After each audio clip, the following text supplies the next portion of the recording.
जी हजरात, working paper referencing को समझने के बाद अब हम समझने जा रहे हैं एक और कॉन्सेप्ट है, बहुत ही प्रैक्टिकल कॉन्सेप्ट है, नाम है उसका ऑडिट टिक। अब ये ऑडिट टिक का कॉन्सेप्ट क्या है, जरा इस वर्किंग पेपर को देखें जो मैंने आपके लिए ड्रॉ किया हुआ है। वर्किंग पेपर के ऊपर आपको जो नजर आ रहा है वो नॉर्मल फीचर्स नजर आ रहे हैं, आपको normal qualities of good working paper नजर आ रहा है। आपको क्लाइंट का नाम आ रहा है, सब्जेक्ट आ रहा है, ईयर एंड आ रहा है, वर्किंग पेपर रेफरेंस आ रहा है, साथ में आपको कुछ नंबर्स नजर आ रहे हैं 5000, 4000 और 1500। ठीक है, अब आप गौर से देखिएगा। सपोज करें, एग्जांपल लेता हूं कि ये है मार्केटिंग के एक्सपेंसेस हैं, ये है पेमेंट वाउचर नंबर लेट से 405, ये है पेमेंट वाउचर नंबर लेट से 506 और थर्ड वाला है पेमेंट वाउचर नंबर लेट से 465। ये वो 3 पेमेंट वाउचर्स हैं जो ऑडिटर ने सैंपल बेस पे ड्रॉ किए हैं। ठीक है जी, और हम मार्केटिंग एक्सपेंस को वेरीफाई कर रहे हैं। अब मैं इस रेड पेन से यहां पर इस कागज में कुछ चीजें, कुछ सिंबल्स ड्रॉ करता हूं। आप जरा देखें सिंबल्स क्या हैं ये। ठीक है,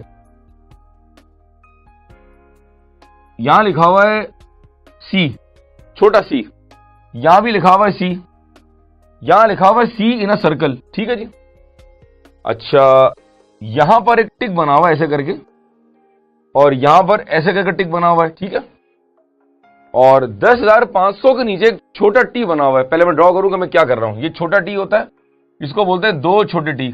तो ये जो टी है वो यहां बना हुआ है, छोटा टी। ठीक है, छोटा डाउन नहीं, छोटा टी। ठीक है जी, अच्छा पहले मैं सिंबल्स यहां ड्रॉ करता हूं कि वो सिंबल्स क्या क्या होते हैं।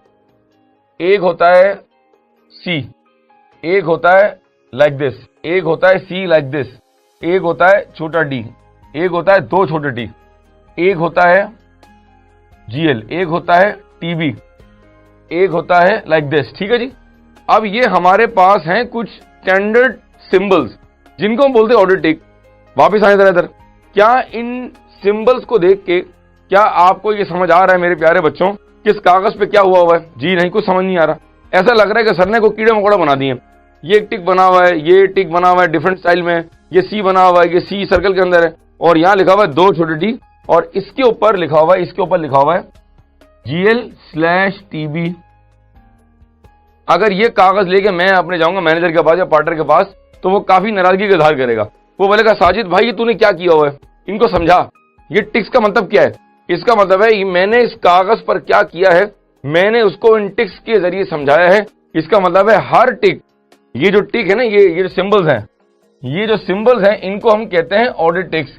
इसका मतलब है हर सिंबल का कोई मतलब होगा, हर सिंबल का कोई मतलब होगा। हैंडआउट में दिया हुआ है। सी का मतलब है कंफर्मेशन डिस्पैच, सी सर्कल करने का मतलब है कंफर्मेशन डिस्पैच एंड रिसीव। इसका मतलब है कैलकुलेशन चेक, हैंडआउट में दिया हुआ है। छोटा टी का मतलब है हमने कास्टिंग चेक कर ली, टोटलिंग चेक कर ली है, टोटलिंग चेक, टोटलिंग चेक। अब मिसाल के तौर पे अगर किसी कागज पर इस तरह लिखा हुआ है 1000 + 500 कितना हो गया, ये हो गया 1500। अब आपने चेक किया दिस प्लस दिस, यहां आ गया छोटा टी। इसका मतलब है कि हमने टोटलिंग चेक कर ली है।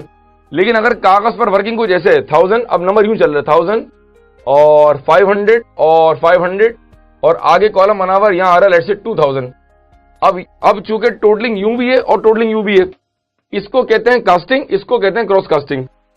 कितना हुआ 500 + 1000 + 500 कितना हो गया 2000। अब 2 छोटे टी यहां आ जाएंगे।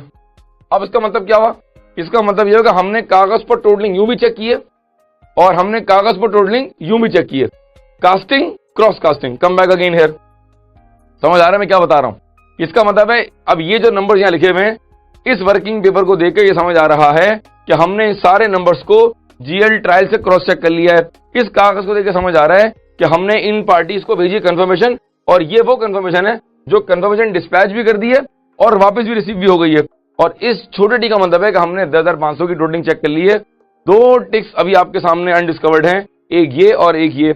अब इसका मतलब ये कि मुझे इस वर्किंग पेपर के ऊपर इन टिक्स को समझाना पड़ेगा ताकि अगर कोई नया बंदा इस कागज को देख रहा है तो उसको पता चले कि इसका मतलब क्या है। सपोज करें इसका मतलब है, सपोज करें इस टिक का मतलब है इंक्वायर्ड फ्रॉम मैनेजमेंट, इस टिक का मतलब है इंक्वायर्ड फ्रॉम मैनेजमेंट, और इस टिक का मतलब है trace from last year accounts या trace from last year. Example दे रहा हूं मैं आपको, इट कुड बी एनीथिंग। ठीक है जी, मेरे इस लेक्चर का ऑब्जेक्टिव ये है कि मेरे बच्चों को समझ आए कि भाई ये टिक होता क्या है। तो अगर मैं इसकी आपको बताऊं डेफिनेशन, तो ऑडिट टिक्स, ये सारे ऑडिट टिक्स हैं। ये क्या है, they are called what, audit ticks. Audit ticks are the symbolic representation, audit ticks are the symbolic representation of the respective procedure performed on a working paper file. On a working paper, audit ticks are a symbolic representation of a procedure performed on a working paper.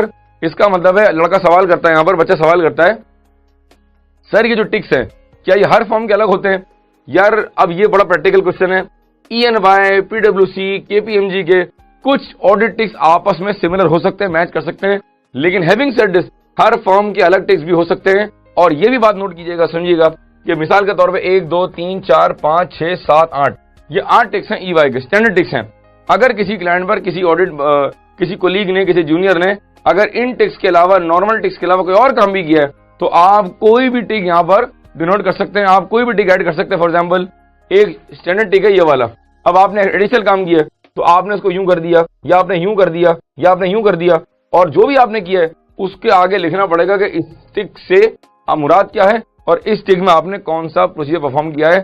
अगर आप मेरे handout में जाएंगे, तो handout के अंदर आप आएंगे जहां लिखा हुआ है working papers should clearly identify the following also called features, qualities और एसेंशियल्स।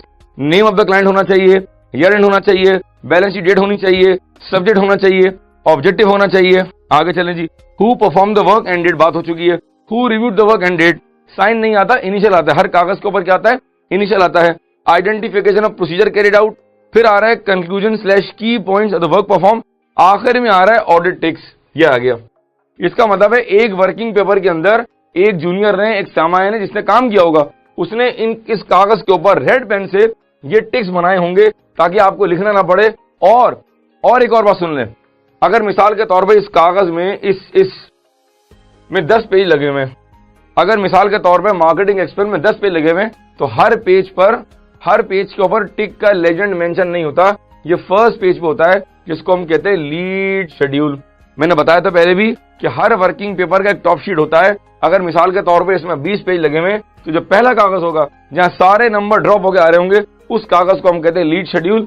ये टिक से मतलब क्या है, जिसको कहते हैं ऑडिट लेजेंड्स, इसको हम कहते हैं ऑडिट लेजेंड। इसका मतलब क्या है, this denotes confirmation dispatch, this denotes confirmation dispatch and received, इसको बोलते हैं ऑडिट लेजेंड्स। ये जो लेजेंड्स हैं, ये टिक के आगे जो प्रोसीजर है वो सिर्फ एक कागज पर होता है, जो कहां मेंशन होता है, जो हम मेंशन करते हैं अपने लीड शेड्यूल के ऊपर, उसके अलावा कहीं और टिक मेंशन नहीं होता। उसके अलावा जितने वर्किंग पेपर्स पे जो अपने सिंबल बनाए हैं, वो जो बंदा रिव्यू कर रहा होगा, जो सीनियर होगा, मैनेजर होगा, पार्टनर होगा, उसको पता होगा कि भाई इस टिक से मतलब क्या है। ये मैंने आपको थोड़ा सा प्रैक्टिकल टच दिया है, इसके बगैर काम हो सकता था, इसके बगैर जिंदगी गुजर सकती थी, लेकिन फिर मुझसे पढ़ने का फायदा नहीं होता। लिहाजा मैंने आपको प्रैक्टिकल टच दिया है और मैंने आपको बताया कि एक फर्म वर्किंग पेपर कैसे बनाती है, रेफरेंसिंग कैसे करती है, और वो किस तरह अपने प्रोसीजर्स को आइडेंटिफाई करने के लिए एक कागज पर टिक किस तरह बनाती है। इसको नोट करें एंड विल मूव फॉरवर्ड।